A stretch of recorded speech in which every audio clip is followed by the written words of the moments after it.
ಕನ್ನಡ ನಾಡು, ಇದು ಕನ್ನಡಿಗರ ನಾಡಿ ಮಿಡಿತ. ಹಾಗೂ ಹಸಿರು ನಿಶಾನೆ ತೋರಿಸುವ ಮೂಲಕ ಈ ಒಂದು ಜಾಥಾಕ್ಕೆ ಚಾಲನೆ ನೀಡಲು ವಿನಂತಿ ಮಾಡ್ತೇನೆ.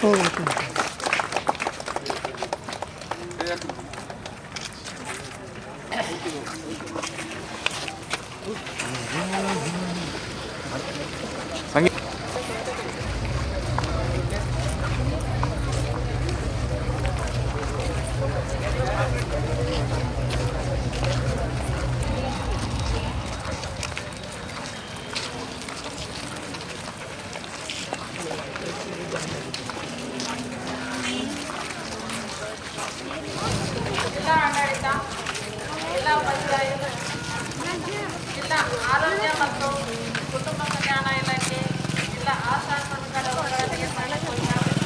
ಜಿಲ್ಲಾ ಸರ್ವೇಕ್ಷಣಾ ಘಟಕ ಬಳ್ಳಾರಿ, ನಗರ ಪ್ರಾಥಮಿಕ ಆರೋಗ್ಯ ಕೇಂದ್ರದಲ್ಲಿದ್ದು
ಸರ್ವೇಕ್ಷಣಾ ಘಟಕ ಬಳ್ಳಾರಿ ಹಾಗೂ ತಾಲೂಕು ಆರೋಗ್ಯ ಅಧಿಕಾರಿಗಳ ಕಚೇರಿ ಮತ್ತು ನಗರ ಪ್ರಾಥಮಿಕ ಆರೋಗ್ಯ ಕೇಂದ್ರ ಬಂಡಿಯಲ್ಲಿ ಇವರ ಸಹಕಾರದೊಂದಿಗೆ ಕ್ಷಮೆಯಲ್ಲಿ ತಮ್ಮೆಲ್ಲರಲ್ಲಿ ಈಗ ಇಲ್ಲಿ ನೆರೆದಿರುವಂಥ ನನ್ನ ಮಿತ್ರರಾದಂಥ ಬಸರೆಡ್ಡಿಯವರೇ ಹಾಗೂ ಅತಿಥಿಗಳಾದಂಥ ಕ್ಯಾನ್ಸರ್ ತಜ್ಞರೇ ಹಾಗೂ ನನ್ನ ಕಾರ್ಯಕ್ರಮಾಧಿಕಾರಿಗಳೇ ಮತ್ತು ಇಲ್ಲಿ ನೆರೆದಿರುವಂಥ ಎಲ್ಲ ವಿದ್ಯಾರ್ಥಿಗಳೇ, ಆಶಾ ಕಾರ್ಯಕರ್ತರೇ ಹಾಗೂ ನನ್ನ ಮಿತ್ರರಾದಂಥ ಮಾಧ್ಯಮ ಮಿತ್ರರೇ, ಕ್ಯಾನ್ಸರ್ ಬಗ್ಗೆ ಈಗಾಗಲೇ ತಮಗೆ ಅವೇರ್ನೆಸ್ಸನ್ನು ಮೂಡಿಸುವಂಥ ಇದನ್ನು ಡಾಕ್ಟರ್ ಮರಿಯಂಬಿಯವರು ಪ್ಲಸ್ ಶಸ್ತ್ರಚಿಕಿತ್ಸಕರು ಸಹ ಹೇಳಿರ್ತಾರೆ. ಬಟ್ ನಂದು ಒಂದೇ ಒಂದು ಇದರಲ್ಲಿ ಅವೇರ್ನೆಸ್ಸನ್ನು ನಾವು HIV ಏಡ್ಸ್ ಥರ ಜನರಲ್ಲಿ ತಗೊಂಡೋದ್ರೆ ಮಾತ್ರ ಈಗ ಈ ಕಾರ್ಯಕ್ರಮಕ್ಕೆ ಒಂದು ಉತ್ತಮವಾದಂಥ ಫಲ ಇರುತ್ತೆ. ಅದು ತಮ್ಮಿಂದನೇ ಮಾತ್ರ ಸಾಧ್ಯ ಆಗುತ್ತೆ ಅಂತ ಮಾಧ್ಯಮ ಮಿತ್ರರಿಗೆ ಈ ಸಂದರ್ಭದಲ್ಲಿ ನಾನು ಹೇಳೋವಂಥ ವಿಷಯ ಇದೆ.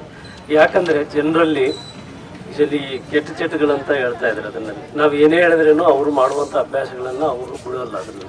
ಸೊ ಅದರಿಂದ ಅವರಲ್ಲಿ ಈ ಕ್ಯಾನ್ಸರ್ ಬಗ್ಗೆ ಪ್ಲಸ್ ಇದರಲ್ಲಿ ಕ್ಯಾನ್ಸರ್ ಬಂದ ನಂತರ ಆಗುವಂಥ ಖರ್ಚು ವೆಚ್ಚಗಳ ಬಗ್ಗೆ, ಅಂದರೆ ಕ್ಯಾನ್ಸರ್ ಹೈಯೆಸ್ಟ್ ಟ್ರೀಟ್ಮೆಂಟ್ ಅಂತ ಹೇಳ್ತಾರೆ, ಅದನ್ನು ಹೈಯೆಸ್ಟ್ ಕಾಸ್ಟ್ಲಿ ಟ್ರೀಟ್ಮೆಂಟ್ ಅಂತ ಹೇಳ್ತಾರೆ. ತಮಗೆಲ್ಲ ಗೊತ್ತಿರುವಂಥ ಇದರಲ್ಲಿ ಒಂದು ಸಾರಿ ಒಂದು ಕೀಮೋಥೆರಪಿಗೆ ಹೋದರೆ ಲಕ್ಷಗಟ್ಟಲೆ ಖರ್ಚಾಗುವಂಥ ಇದನ್ನಿರುತ್ತೆ. ಸೊ ನಮಸ್ತೆ, ನನ್ನ ಹೆಸರು ವಿಜಯಲಕ್ಷ್ಮಿ ಎಸ್ ಅಂತ ಹೇಳ್ಬಿಟ್ಟು ನಾನು ಫ್ಯಾಮಿಲಿ ಪ್ಲಾನಿಂಗ್ ಅಸೋಸಿಯೇಷನ್ ಆಫ್ ಇಂಡಿಯಾದಲ್ಲಿ ಶಾಖೆ ವ್ಯವಸ್ಥಾಪಕಿಯಾಗಿ ಕೆಲಸ ಮಾಡ್ತಾ ಇರೋದು. ಇವತ್ತು ವಿಶ್ವ ಕ್ಯಾನ್ಸರ್ ದಿನಾಚರಣೆ ಅಂಗವಾಗಿ ಯಾಕೆ ಈ ಸತಿ ಭಾಳ ಇಂಪಾರ್ಟೆನ್ಸ್ ತೊಗೊಂಡಿದೆ ಅಂತಂದರೆ, ಗರ್ಭಕೋಶದ ಗೊರಳಿನ ಕ್ಯಾನ್ಸರ್ ತುಂಬ ಹೆಚ್ಚಾಗಿರೋದು, ಅದರಲ್ಲೂ ಪ್ರತಿ 8 ನಿಮಿಷಕ್ಕೆ ಒಂದು ಮಹಿಳೆ ತುತ್ತಾಗ್ತಾ ಇರೋದು ಮತ್ತು ಜೀವ ಕಳ್ಕೊಳ್ತಾ ಇರೋದನ್ನು ನೋಡ್ತಾ ಇದ್ದೀವಿ.